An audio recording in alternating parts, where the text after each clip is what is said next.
All the segments in this mixing series has been done on a Pro Tools 10 XL system. I am currently migrating over to Pro Tools 12 and have some new techniques I'd like to show you with some of the new features added in Pro Tools 10 and above. Just wanted to emphasize all the information in this video series is current and can be used on any Pro Tools system. So let's look at the new feature in Pro Tools called Clip Gain. Clip Gain allows you to make level changes to the audio clip, and these level changes are pre-insert, unlike the volume automation gain in Pro Tools. This is a very important thing to remember, and I'll show you why coming up right now. So let's start by bringing up the Clip Gain view line. That can be done by being in waveform view, and the shortcut is Shift Control minus. And you'll see here, the Clip Gain automation line has just appeared over the waveform, even though we're in waveform view. Down in the left corner, you'll see a dB readout of the clip gain. Now this can be edited in a few different ways. First, let's click on the hand tool, and just by clicking on the gain line, you can raise or lower the clip gain of that audio clip. I normally start by viewing the entire waveform and just looking at the peaks and valleys and see what seems to be hot or soft and adjust accordingly. Like I'm doing here. We can go for the end of words. A great way to use this is to take out S's, which this is an S, I believe, right here. So you can manually do a de-essing effect, which to me sounds much more natural than a plugin. Wondrous word whispered.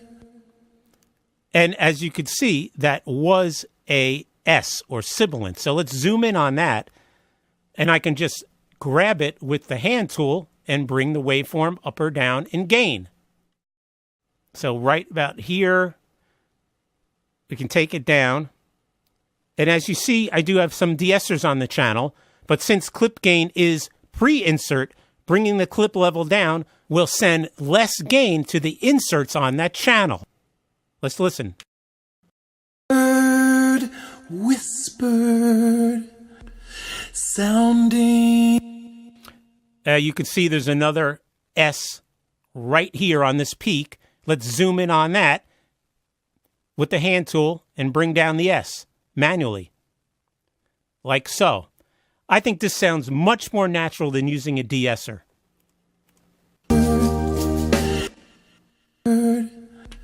Sounding. It's also a great tool for taking out breaths or explosives on dialogue or vocals. Sounding. So I'll just visually go through the track before I do volume automation and look for any peaks and valleys and just adjust it a little like I'm doing here. But can't emphasize this enough. This is pre-insert. Clip gain is pre-insert. It'll change the level to your plugins. Let's look at the compressor, how it affects this. I'll just exaggerate this end of this word. You'll see how it affects the compressor on this channel. Diving deep or soaring high. More gain reduction as the clip gain line goes up. So if I bring the clip gain line down, there will be less gain reduction on the compressor. Let's now look at the entire waveform, and you can notice right away this end segment looks like it might have been punched in, and just from visualizing it, you can see it looks like it's a few dB louder than the rest of it.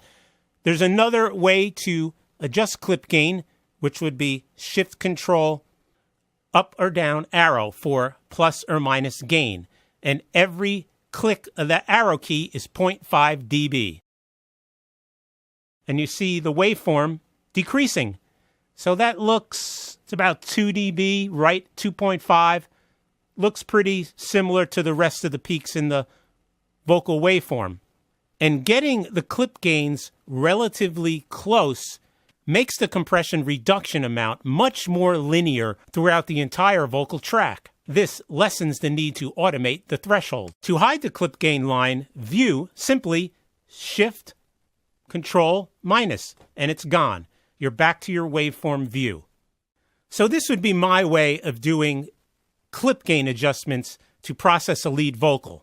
This would be my first step before I went into volume automation mode and did manual rides. Can't emphasize this enough. Remember, clip gain is pre-insert and will affect the level going to your plugins. Thanks so much for watching. Stay tuned for the next video segment.